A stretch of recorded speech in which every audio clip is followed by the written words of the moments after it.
بہت پرانے زمانے کا ذکر ہے۔ کسی ملک پر ایک بادشاہ حکومت کرتا تھا۔ اس کی ملکہ ایک نیک دل عورت تھی۔ وہ غریب لوگوں سے بہت محبت کرتی تھی اور ان کی مدد کرتی رہتی تھی، جس کی وجہ سے لوگ اسے ہمیشہ دعائیں دیتے تھے۔ اللہ نے انہیں ایک نہایت خوبصورت اور ہونہار بیٹے سے بھی نوازا تھا۔ ان کے بیٹے کا نام شہزادہ ولید تھا۔ شہزادہ ولید ایک تمیزدار بچہ تھا اور اپنے ماں باپ کی ہر بات مانتا تھا، جس کی وجہ سے بادشاہ سلامت اور ملکہ اس سے بہت پیار کرتے تھے۔ ایک روز ملکہ اور شہزادہ ولید دونوں محل کی بالکنی میں بیٹھ کر باہر کا نظارہ کر رہے تھے۔ محل سے کچھ دور بہت رونق تھی۔ لوگ قریب کے بازار اور شاہراہوں پر چل پھر رہے تھے۔ مردوں، عورتوں اور بچوں کا رش تھا اور وہ لوگ خریداری اور دوسرے کام کاجوں میں مصروف تھے۔ ملکہ اور شہزادہ ولید کو یہ سب کچھ دیکھ کر بہت اچھا لگ رہا تھا کہ اچانک شہزادے ولید نے ملکہ لا کر اسے ایک لڑکے کی طرف متوجہ کیا، جو شہزادے کا ہی ہم عمر تھا۔ وہ اپنی ماں کے ساتھ جا رہا تھا۔ محل کے صدر دروازے پر وہ مچل گیا۔ چونکہ محل کا صدر دروازہ اس بالکنی کے بالکل نیچے تھا جس میں ملکہ اور شہزادہ بیٹھے ہوئے تھے، اس لیے انہیں ماں باتوں کی آوازیں صاف سنائی دینے لگیں۔ لڑکا اپنی ماں سے کہہ رہا تھا کہ ماں، کل شہزادے کی سالگرہ ہے، وعدہ کریں کہ آپ مجھے بھی سالگرہ میں بھیجیں گی۔ اگر آپ نے وعدہ نہیں کیا تو میں گھر نہیں جاؤں گا۔ یہ کہہ کر وہ زمین پر بیٹھ گیا۔ اس کی ماں نے کہا کہ بیٹا، ہم غریب لوگ ہیں، شہزادے کی سالگرہ میں بھلا ہمیں کون بلائے گا؟ بیٹا ضد مت کرو اور گھر چلو۔ لڑکے نے جب یہ سنا تو مایوسی سے ایک نظر محل پر ڈالی اور خاموشی سے ماں کے ساتھ چل پڑا۔ شہزادے ولید نے جب اس لڑکے کی باتیں سنی تو ملکہ سے کہا کہ امی حضور، اس لڑکے کا کتنا دل چاہ رہا ہے کہ وہ میری سالگرہ میں شرکت کرے۔ اس کی امی کہہ رہی تھی کہ وہ غریب لوگ ہیں اور غریب لوگوں کو شہزادے کی سالگرہ میں کون بلائے گا۔ آپ اس لڑکے کو کہہ دینا کہ وہ غریب ہے تو کیا ہوا، وہ سالگرہ میں ضرور آئے۔ ملکہ نے شہزادے ولید کے سر پر محبت سے ہاتھ پھیرا اور بولی، شہزادے، ہمیں خوشی ہے کہ آپ اتنی اچھی اچھی باتیں سوچتے ہیں۔ امیر ہو یا غریب، سب کو اللہ نے بنایا ہے۔ اگر ہمارا بس چلے تو ہم آپ کی سالگرہ میں ملک بھر کے تمام بچوں کو بلائیں، مگر ہم ایسا کر نہیں سکتے۔ یہ کہہ کر ملکہ نے ایک غلام کو اشارہ کیا اور اس سے بولی، تم جلدی سے اس عورت اور اس لڑکے کے پیچھے جاؤ اور خاموشی سے پتہ کر کے آؤ کہ وہ لوگ کہاں رہتے ہیں۔ ملکہ کا حکم پا کر غلام فوراً روانہ ہو گیا اور تھوڑی دیر بعد پوری معلومات لے کر آ گیا۔ اگلے روز اس غریب عورت کے گھر پر شاہی بگھی آ کر رکی۔ اس عورت کا شوہر کام پر گیا ہوا تھا۔ 2 کنیزیں بگھی سے اتر کر گھر میں گئیں۔ ان میں سے ایک کنیز نے لڑکے کی ماں کو بتایا کہ ملکہ صاحبہ نے یہ کہلوا کر بھیجا ہے کہ آپ شہزادے کی سالگرہ کی تقریب میں شرکت کریں۔ کنیزیں اپنے ساتھ ایک بڑا سا تھال بھی لے کر آئی تھیں جس پر ایک ریشمی کپڑا پڑا ہوا تھا۔ وہ تھال انہوں نے اس غریب عورت کے حوالے کیا اور چلی گئیں۔ وہ عورت بہت خوش تھی کہ اس کے بیٹے کی خواہش پوری ہو گئی تھی۔ اس نے بیٹے کو بھی اس کے بارے میں بتایا تو وہ بھی بہت خوش ہوا۔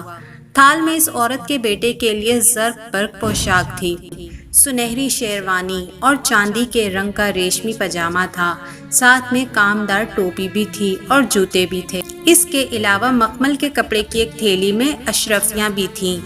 وہ عورت ملکہ کو دعائیں دینے لگی۔ وہ سمجھ گئی تھی کہ کل شام ملکہ نے ان دونوں کی باتیں سن لی تھی۔ اس کے بیٹے نے سب چیزیں دیکھ کر کہا کہ ہماری ملکہ صاحبہ کتنی اچھی ہیں، وہ ہمارا کتنا خیال رکھتی ہیں۔ ابا کام پر سے آئیں گے اور ان سب چیزوں کو دیکھیں گے تو وہ بھی بہت خوش ہوں گے۔ لڑکے کی ماں نے کہا کہ ملکہ صاحبہ نے ہم غریبوں پر واقعی میں بہت مہربانی کی ہے۔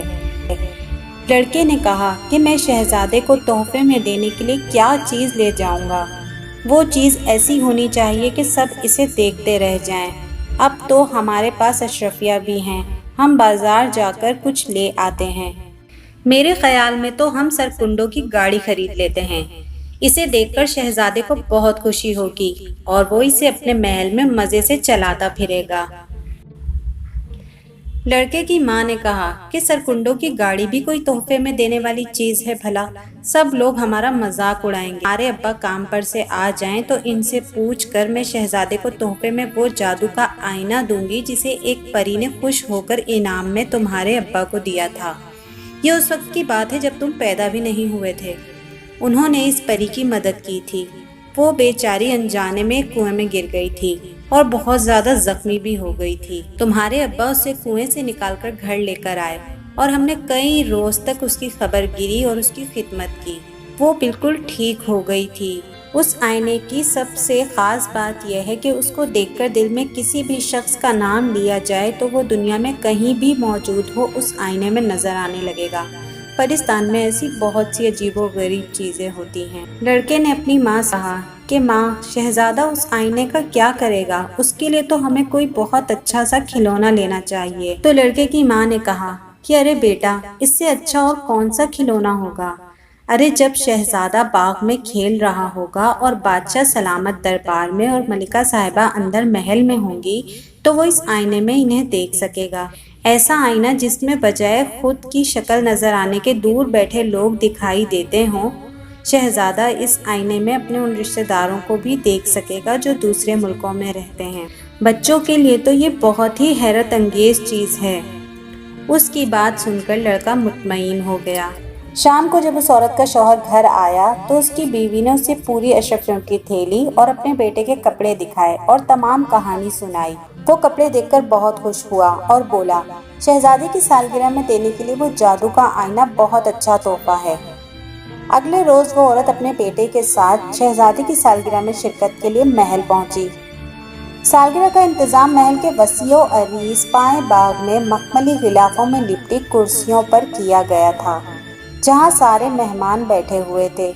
چونکہ اس لڑکے اور اس عورت کو ملکہ نے خاص طور سے مدعو کیا تھا، اس لیے کنیز نے ماں بیٹے کو بڑی عزت و افزائی سے کرسیوں پر بٹھایا۔ ہر طرف ایک افراتفری اور ہنگامہ بپا تھا۔ غلام اور کنیزیں ادھر ادھر بھاگتے پھر رہے تھے۔ سب کے چہروں پر ہوائیاں اڑی ہوئی تھی۔ شاہی سپاہی بھی محل میں ادھر ادھر کچھ دیکھتے پھر رہے تھے۔ سالگرہ میں شرکت کے لیے آئے ہوئے مہمان بھی پریشان نظر آتے تھے۔ اس منظر کو دیکھ کر اس عورت نے کنیز سے دریافت کیا کہ آخر مسئلہ کیا ہے۔ تو کنیز نے کہا کہ سالگرہ کی تقریب کا وقت سر پر ہے، مگر شہزادے صاحب کا کچھ پتہ نہیں چل رہا۔ جانے شہزادے کہاں چلے گئے ہیں، مل ہی نہیں رہے۔ یہ سب لوگ انہیں ڈھونڈتے پھر رہے ہیں۔ اس کنیز نے جلدی سے بتایا اور خود بھی شہزادے کو تلاش کرنے کے لیے چلی گئی۔ بادشاہ سلامت بھی وہیں موجود تھے۔ کافی تلاش کے باوجود بھی جب شہزادہ نہ ملا تو انہوں نے شاہی داروغہ کو طلب کر لیا اور بولے، داروغہ ملک کا چپا چپا چھان مارو اور رات ہونے تک ہمارے شہزادے کو ڈھونڈ کر ہمارے پاس لے کر آؤ۔ داروغہ سر کھجاتے ہوئے بادشاہ سلامت کو دیکھنے لگا۔ اسے تو علم ہی نہیں تھا کہ شہزادہ کہاں چلا گیا تھا۔ اتنے کم وقت میں وہ اسے کیسے ڈھونڈتا؟ اس کے اس طرح دیکھنے سے بادشاہ سلامت سمجھ گئے کہ وہ یہ کام نہیں کر سکے گا۔ وہ پریشانی کے عالم میں ٹہلتے ٹہلتے کچھ سوچنے لگے۔ شہزادے کی گمشدگی سے ملکہ کا غم کے مارے برا حال تھا۔ اس کے آنسو تھمنے کا نام ہی نہیں لے رہے تھے کہ اچانک اس عورت کو کچھ خیال آیا اور اس نے اپنی جگہ بیٹھے بیٹھے جادو کا آئینہ نکال کر ایک نظر اس پر ڈالی اور پھر ملکہ کے پاس آ کر بولی، ملکہ صاحبہ آپ فکر نہ کریں، مجھے پتہ چل گیا ہے کہ شہزادے صاحب کہاں ہیں۔ آپ بادشاہ سلامت کو لے کر میرے ساتھ اکیلے میں آئیں، پھر میں آپ کو بھی دکھا دوں گی۔ سب کے سامنے اس بات کا تذکرہ کرنا مناسب نہ ہوگا۔ اس غریب عورت کی بات سن کر ملکہ بہت خوش ہوئی۔ اس نے یہ بات بادشاہ سلامت کو بتائی اور پھر وہ تینوں ایک کمرے میں آئے۔ اس عورت نے ریشم کے خوبصورت بٹوے سے وہ جادو کا آئینہ نکالا اور بادشاہ سلامت سے بولی، بادشاہ سلامت، یہ جادو کا آئینہ ہے۔ بہت پہلے اسے ایک پری نے میرے شوہر کو دیا تھا۔ میرا بیٹا اسے شہزادے کو تحفے میں دینے کے لیے لایا ہے۔ آپ شہزادے صاحب کا دل میں خیال لا کر اس آئینے پر نظر ڈالیے، وہ آپ کو نظر آ جائیں گے۔ میں انہیں دیکھ چکی ہوں، انہیں کسی نے قید کیا ہوا ہے۔ بادشاہ سلامت نے جھپٹ کر آئینہ اس کے ہاتھ سے لے لیا۔ جیسے ہی انہوں نے آئینے پر نظر ڈالی، انہیں اپنا شہزادہ نظر آ گیا۔ اس کے ہاتھ پاؤں بندھے ہوئے تھے اور آنکھوں پر پٹی بندھی ہوئی تھی۔ اس کے پاس دو آدمی کھڑے ہوئے تھے۔ بادشاہ سلامت ان دونوں کو پہچان گئے۔ ان میں سے ایک ان کا وزیر تھا جس کا نام جان عالم تھا، دوسرا شخص شاہی غلام تھا۔ محل میں یہ غلام ہی شہزادے کی دیکھ بھال اور اس کی خدمت پر مامور تھا۔ بادشاہ سلامت جان عالم وزیر پر بہت اعتماد کرتے تھے، مگر پچھلے دنوں انہوں نے ایک دوسرے وزیر کو ترقی دے کر اپنا وزیر خاص بنا لیا تھا۔ جان عالم اس بات سے جل گیا تھا کیونکہ اسے امید تھی کہ وزیر خاص اسے ہی بنایا جائے گا۔ اس کی یہ امید جب پوری نہیں ہوئی پیارے بچوں، تو اس نے بادشاہ سے بدلہ لینے کے لیے شاہی غلام کی مدد سے شہزادے کو محل سے ہی اغوا کروا لیا۔ ملکہ اپنے شہزادے کو اس حال میں دیکھ کر صدمے سے نڈھال ہو گئی۔ بادشاہ سلامت سخت غصے میں آ گئے۔ انہوں نے اسی وقت باہر نکل کر داروغہ کو حکم دیا کہ اس نمک حرام وزیر اور غلام کو فوراً گرفتار کر کے ان کے سامنے پیش کیا جائے۔ بادشاہ سلامت کا حکم سنتے ہی داروغہ بہت سے سپاہیوں کے ساتھ فوراً وزیر کے گھر کی جانب روانہ ہو گیا، مگر وزیر وہاں موجود نہیں تھا کیونکہ اس کے گھر کے دروازے پر تالا لگا ہوا تھا۔ داروغہ سمجھ گیا کہ وہ اس وقت کہاں ہوگا جہاں اس نے شہزادے کو چھپا رکھا ہے۔ وہ سپاہیوں کے ساتھ اس کی آمد کا انتظار کرنے لگا۔ زیادہ دیر کے ایک گھڑ سوار وہاں آ کر رکا۔ وہ وزیر جان عالم ہی تھا۔ جیسے ہی وہ گھوڑے سے اترا، اسے سپاہیوں نے گرفتار کر لیا۔ داروغہ نے اپنی تلوار نکال کر اس کے سینے پر رکھ دی اور آنکھیں نکال کر نہایت غصے سے دھاڑ کر بولا، نمک حرام، جلدی بتا شہزادے کو تو نے کہاں قید کیا ہوا ہے؟ وزیر جان عالم نے داروغہ کو اتنے غصے میں دیکھا تو مارے ڈر کے تھر تھر کانپنے لگا۔ اس نے بتایا کہ شہزادے کو گھنے جنگلوں میں ایک جھونپڑی میں قید کیا گیا ہے۔ جلد ہی وہ سب لوگ جنگل میں پہنچ گئے۔ جنگل میں ہر طرف اندھیرا اور سناٹا چھایا ہوا تھا۔ داروغہ نے جلدی سے اسے آزاد کیا اور اسے تسلی دی۔ وہاں پر شہزادے کی نگرانی کرنے والے غلام کو بھی سپاہیوں نے گرفتار کر لیا۔ سزا کے خوف سے غلام رونے لگا تھا۔ اس نے یہ بتایا کہ یہ منصوبہ جان عالم وزیر نے بنایا تھا اور اسے محل سے شہزادے کو اغوا کرنے کے لیے بہت ساری اشرفیاں دی تھی۔ غلام نے یہ بھی بتایا کہ وزیر کو اس بات کا دکھ تھا کہ بادشاہ سلامت نے اس کے بجائے کسی اور کو اپنا وزیر خاص بنا لیا ہے۔ شہزادے کو قید کر کے وہ بادشاہ سے انتقام لینا چاہتا تھا۔ ان دونوں مجرموں کو سپاہیوں نے زنجیروں میں جکڑ دیا اور قید خانے میں بند کر کے اپنے ساتھ لے گئے۔ وزیر اور غلام کو ان کے کیے کی سزا مل گئی۔ اس کے بعد داروغہ شہزادے کو لے کر محل پہنچا اور بادشاہ سلامت کو تمام کہانی سنائی۔ شہزادے ولید کو دیکھ کر بادشاہ سلامت نے اطمینان کا سانس لیا۔ ملکہ تو خوشی سے نہال ہی ہو گئی تھی۔ اگلے دن اس خوشی میں پورے ملک میں جشن منایا گیا۔ محل میں بھی ایک تقریب تھی جس میں سب امیر غریب شریک تھے۔ اس عورت کو ملکہ نے خاص طور سے تقریب میں بلایا تھا۔ جب وہ آئی تو ملکہ نے کہا کہ نیک دل خاتون، اللہ نے ہم پر بڑا کرم کیا کہ ہمارا شہزادہ ہمیں بحفاظت مل گیا اور اس کا وسیلہ تم بنی تھی۔ وہ عورت بولی، ملکہ عالیہ، آپ بہت نیک اور رحم دل ہیں۔ آپ نے مجھ غریب کے بیٹے کی خواہش پوری کی تھی اور اسے شہزادے کی سالگرہ میں بلایا تھا، جس کی وجہ سے میرا بیٹا بہت خوش ہو گیا تھا۔ اللہ نے آپ کو اس نیکی کا صلہ دیا۔ نیکی کبھی رائیگاں نہیں جاتی۔